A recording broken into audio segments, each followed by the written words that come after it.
stories unfold from the pages of old where the brave hearts are told. Women of wisdom, fire in their eyes, rising up high, ready to claim the skies. We're shining bright like a beacon of grace, echoes of faith in this timeless space. From Esther to Mary, the strength we embrace. 21st century woman, let's run this race. Good afternoon, good morning, good evening. Hello, hello, hello. I am here again with another episode of Women for Global Impact, Women of the Bible. I'm excited. On Wednesdays at 12 EST, I get truly excited when I have to come and talk about a woman of the Bible. And this week, it's the part 2 to Leah, the story of Leah. Now, if you missed it last week, you missed a treat. But before I get into a little overview of last week, I want to tell you who I am. I'm Joan T. Randall, founder of Victorious Youth Press.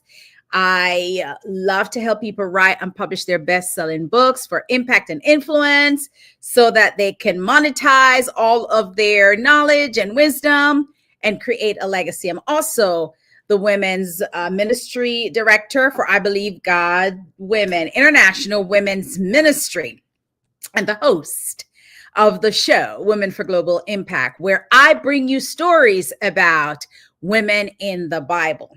So last week, hey, Pastor Lexi, I see you, girl. I'm so excited to finish. This is the conclusion of the story of Leah. I could not do it all last week because there was so much to the story, but I'm super excited that I get to come back today and finish the story. So tag, like, share, let some people know that we are on so we could get into this beautiful story. All right. So where did we leave off last week? Let me just take you back a little bit and give you not the whole thing, but a little overview. So we were talking about Leah.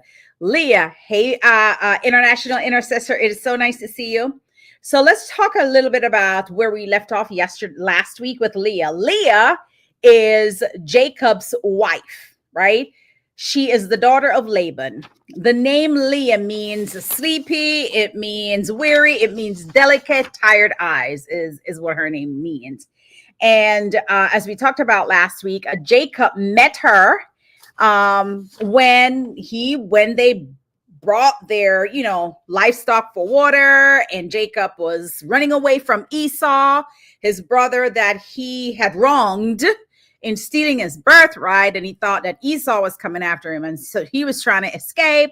And here he met these women, right? But he fell in love with Rachel. Rachel was beautiful, way more beautiful than Leah. And so got to the father's house, made a negotiation is what I'm going to call it with Laban to ask for his daughter's hand in marriage. Laban said, yes, work for me for 7 years. You will get my daughter, Rachel. Rachel had an older sister named Leah. Fast forward the night when he was supposed to get Rachel as his wife. His father-in-law made a switcheroo, and he ended up with Leah. When he found out that it was not Rachel and it was Leah, he was very angry. Hey, Sister Judy, nice to see you. He was very angry, and so very upset with his father-in-law. And then his father-in-law said, all right, you want Rachel? Listen, it's customary that the oldest daughter get married first, right? So I had to give you Leah and not Rachel, right? However, I can give you Rachel too. Well, that just means you're going to have to work 7 more years. So to get Rachel, he had to work for 14 years. Wow. At that moment, Leah recognized that she really wasn't loved, because if she was loved by Jacob, he would not have agreed to wait to marry Rachel that same night, the next night, right? And then work for his father-in-law for 7 more years. So here we are. Rachel felt unloved from the get-go. She realized that her husband didn't love her, right? But the blessing in all of this was God opened up the womb of Leah while Rachel's womb was closed, right? And so Her first son that she had, she named him Reuben because she thought that he is going to love her. Reuben means son, right? He still didn't love her. His whole affection was Rachel. She had a second son named Simeon. Simeon means hears, the one who hears, right? She said, all right, God's going to hear me and know that I want my husband to be affectionate to me, but it still didn't happen. She had a third son. She called him Levi, meaning attached, because she figured, okay, now he's going to be attached to me because I bore him 3 sons, right? So this whole time, the first 3 sons she had, she was fiending for his attention and never got it. And then came the fourth son. The fourth son, she named him Judah.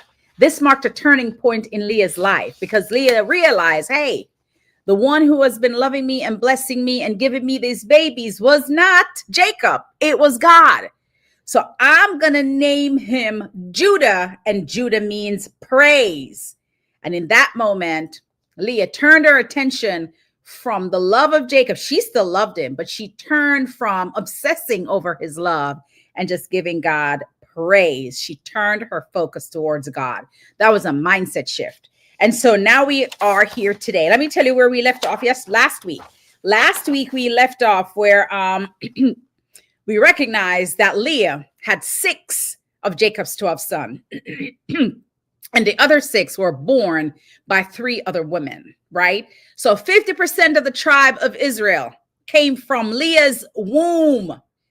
How powerful is that? How powerful is that? But even more powerful is that all of these men that she bore, all of them, all 12 of them, but the 6 of them played this incredible central role in the history of the Jewish people and God's redemptive plan for humanity. All came from, well, half of them from Leah's womb. So that's where we left off last week. So now for the other half of the story, which is what I wanted to get to.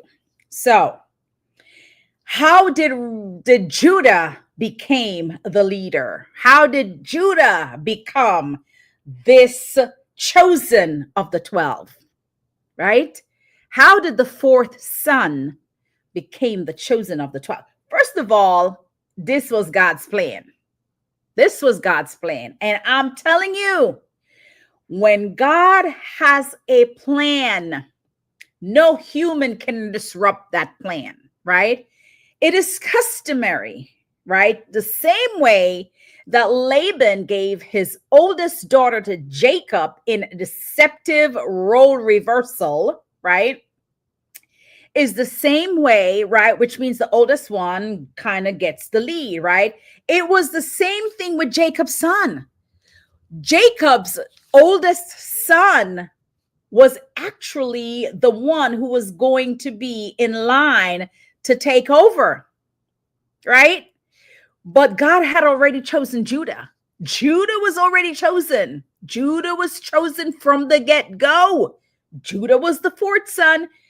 Another day, we're going to go through what the number 4 means, right? Judah was the 4th son, but he was chosen by God. And as a result of God choosing him from the get-go, the other 3, something had to take place so that their father Jacob didn't choose them. This was all in God's plan. All right, let's break it down. So Reuben, first son, right? He lost his place as a leader. Why?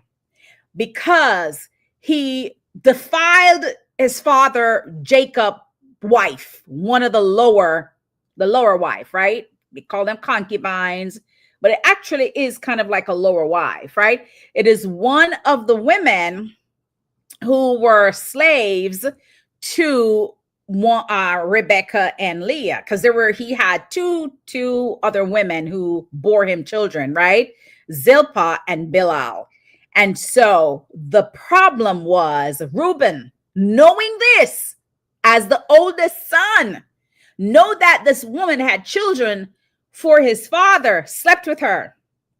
And so he lost his place to take over. All right. That's son number 1. Now, son number 2 and number 3, Simeon and Levi. They were hotheads, right? And they heard about what happened in this town where their sister Dina was raped, and they were angry. And so what they did was they convinced the town to have all the men circumcised. And after the men were circumcised and in excruciating pain, waiting for their healing, they took revenge on the men who defied their sister and killed most of them. And their father was very, very upset about that, because Jacob was saying, you brought trouble to my home by doing what you did, right? And as a result of that, Simeon and Levi lost their status as well as the second and third son. And then here we have Judah, son number 4. And if you go into Genesis 49, or maybe 47, between 47 and 49, you will find the blessing that Jacob gave to his son, one after the other after the other. When it came to Judah, he said, you will be the leader among your brothers. You will lead your brothers. They will follow you, right? So it just goes to show the magnificence of this 4th son. All right. So that's son 1, 2, 3, 4. I'm going to tell you a little bit more about them too. And then Leah's 5th son was Issachar, Issachar.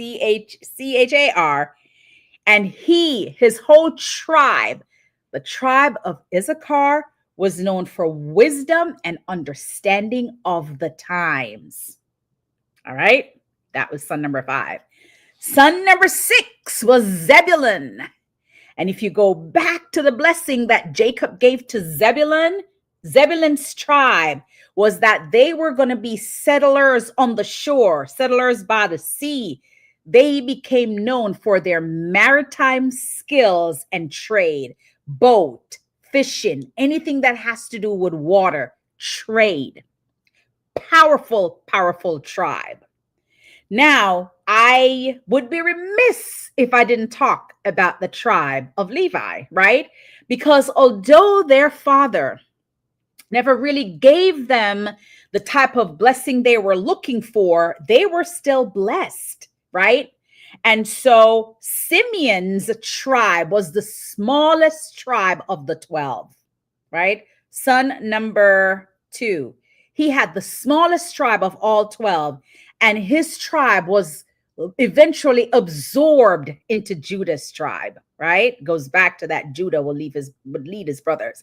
His tribe was absorbed into to Judah's tribe. And then the tribe of Levi, guess is the one thing that they did not get. All of the 12 tribes, 11 of the 12 tribes, plus Joseph's 2 sons, right, got land. The only one of Jacob's son that did not get property was the tribe of Levi. They got no land, no inheritance of land, but God chose that tribe to be the priesthood. Right? So that was the Levitical priesthood. They were the connection between God and the tribe, the Levi, the priesthood, right? So like Aaron and his sons, that was a part of the tribe of Levi, the Levitical priesthood. All right. So in their sense, and let me tell you something about Reuben. Although Reuben, right, did not get a blessing based on what he did, Reuben's tribe showed up for every battle. You could always count on Reuben's tribe to show up. For example, when the prophetess Deborah and Barak went to fight in the war they called on the tribe of Reuben. So Reuben's tribe was there, and the tribe of Issachar was there to help them fight the battle, because the Canaanites had all these soldiers and 900 iron chariots, and Barak wasn't this professional type of military commander. And so the tribe of Reuben and some of the other tribe of the 12 came in and helped. All right. So, and the only reason why I'm talking about the 6 is because these are the 6 sons of Leah. Look at the power, right? The Levitical priesthood and the tribe that Jesus would come through. That woman gave birth to them. She gave birth to Issachar, who knew everything about time and seasons and understanding and wisdom. And then the tribe of Zebulun, they dominated the ocean, the water, the sea, maritime trade, fishing, all of that stuff. They dominated. How powerful is that? Leah's children was 50% of the tribe of Israel. She was the mother, right, of it all. All right. I'm going to take a quick break, and I want to come back and wrap the story up. All right. I will be right back. Today's sponsor is Global Impact University Consulting, LLC. Are you ready to receive your theology degree? Contact them today.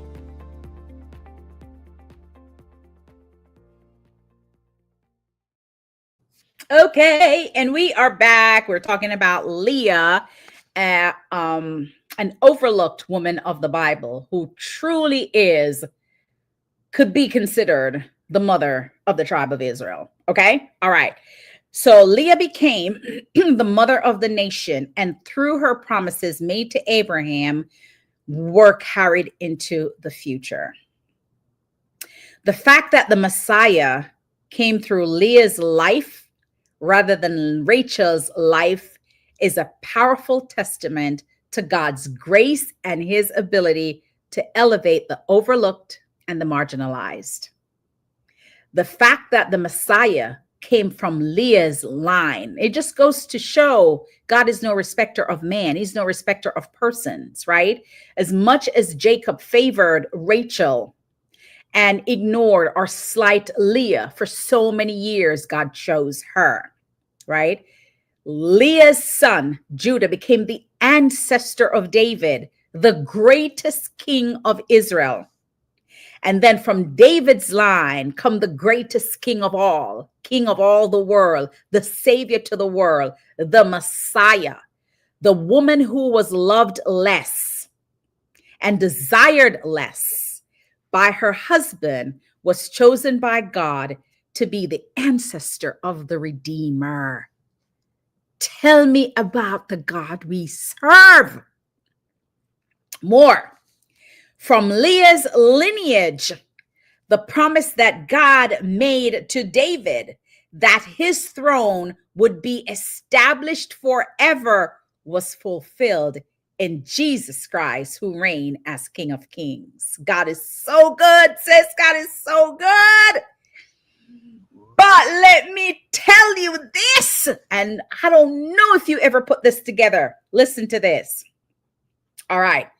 So Rachel had 2 sons for Jacob. She had Joseph and she had Benjamin, right? And we know the story about Joseph. We know what Joseph did. He got the gift of dreams, but not only got the gift of dreams, his position in the family line was to protect the tribe. It was his responsibility to make sure that nothing happened to Judah. Are you hearing me? That was the gift that God gave Joseph to make sure that Judah was protected. Judah was protected. And so although Judah, so when they tried to kill Joseph, Judah was the brother who said, do not kill him. Sell him instead. You can go back to Exodus 37 and read that. It was Judah that says, do not kill him. Send him away. Good afternoon, Minister Hope. Send him away instead. So sell him to the slave, right? And so, but the prophecy or the plan of God was to make sure that Joseph learned all he could learn to so that when the famine came, that there was enough so that his father and his brothers could move from where they lived and move over to Egypt so that their lives could be spared. It was to spare the life of Judah. Really, it was to spare the life of Judah. Why? Because God knew his son was going to come through that line. Listen to me. Okay, that's it. So Rachel, after right after she gave birth to Benjamin, Rachel got sick. And so Rachel passed away. Rachel was buried along the way near Bethlehem, right? So she was buried along the way near Bethlehem. All right. So think about that for a moment. I'm coming to a point, and that's why I'm saying that. There was a plot of land that Father Abraham from way back there, which is Jacob's grandfather, Father Abraham, or great-great-grandfather, Father Abraham. So Abraham and Isaac and Jacob. Yeah. So Jacob's grandfather Abraham bought a plot of land, right, that he purchased as a burial site, because when his wife Sarah died, and that's in Genesis 23, right, Jacob buried Sarah in this plot of land at the cave of Machpelah. All right, hear me. So Abraham's wife, Sarah, was buried in the cave at Machpelah. But then later, when Abraham died, that is where Abraham was also buried, the cave of Machpelah.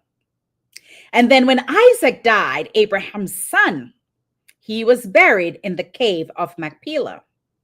When Rebekah died, who was Isaac's wife, she was buried at the cave in Machpelah. Where was Leah buried? Can you guess?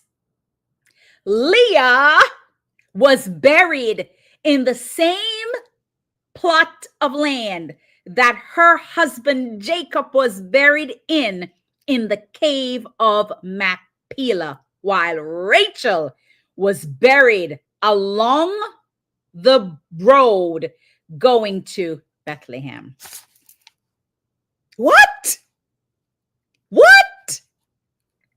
The love of his life was not buried in the same plot of land that he was buried. Leah was the one who was buried in the place where all the greats were buried. Abraham, Sarah, Isaac, Rebekah, Jacob, Leah. Whoo, child. It may seem minor, but it's a big deal. It is a big historical, biblical reality that you can't just jump over. It is very significant because, back in the days, all of these burial meant something. So the same land that Father Abraham bought to become the burial place for his generation, right? It buried him, it buried his wife, it buried Isaac, it buried Rebekah, it buried Joseph, and that was where Jacob buried Leah. While Sarah was buried along the way near Bethlehem. If this is not a big deal to you, this almost busts my chest. Let me tell you what the significance of that is. Rachel was buried near Bethlehem, right? But the act of Jacob, burying Leah in the ancestral burial site. His final acknowledgement of how important Leah was to his life and the role she played in God's covenant with Israel. So Leah may not have gotten the recognition from her husband when she was alive, but baby, he gave it to her after her death. The burial of Leah in the cave of Machpelah was not just a matter of convenience.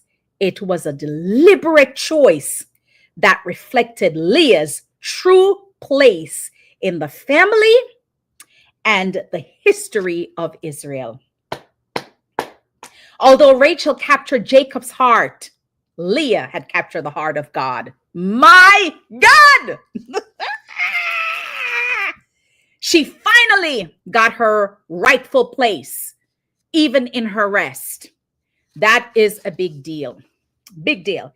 Throughout her entire life, Leah had longed for this love from her husband.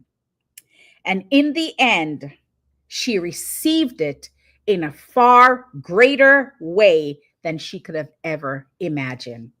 God honored Leah. Listen, God's plan is never what man's plan is, right? And as I said last week when I was wrapping up, God chooses to work through people that sometimes are overlooked, that their life looked insignificant, right? God sees our value sometimes when man does not see it. Sometimes we're ignored by man, but God sees us and empowers us. And even in this, the whole fact of the matter that she was broken and she was despised and she was neglected because of her husband and overlooked, her whole story is something beautiful and redemptive. And we should look at this, right, as a reminder of what God can do when man overlooks us, right? And the fact that God blessed her with 6 men, right? 50% of the tribe of Israel. And the 2 that is, all of them were significant in what they did. But when I look at the 4th son, Judah, and the power that he is, and the 3rd son, Levi, and the Levitical priesthood, who God trusted and wanted to carry out all of his priestly work, right? It was her 2 sons, her 3rd and her 4th son, that did that, right? And so I just thought that this was such a powerful story. Leah is an overlooked woman in the Bible because we don't really talk about her. We talk so much about Rachel, but Leah was the girl. Leah was the woman. Leah was the one that was chosen by God. And of Jacob's 12 sons, although we focus so much on Joseph, it was Joseph's responsibility to make sure that Judah lived so that all of redemption could come through the bloodline of Judah.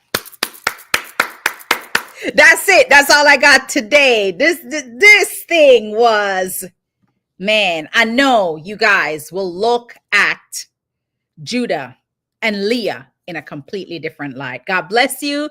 Thank you for joining me today. I'm glad I was able to finish the story of Leah. And I will see you next week, same time, same place, for Women for Global Impact, Women of the Bible. God bless you. Bye, guys. Deborah's courage, Rahab's bold heart, lessons of love, each a crucial part. Together we stand, hand in hand we rise.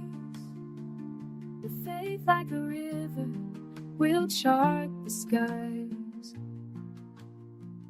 We're shining bright, like a beacon of grace. Echoes of faith in this timeless space. From Esther to Mary, the strength we embrace. 21st century woman, let's run this race.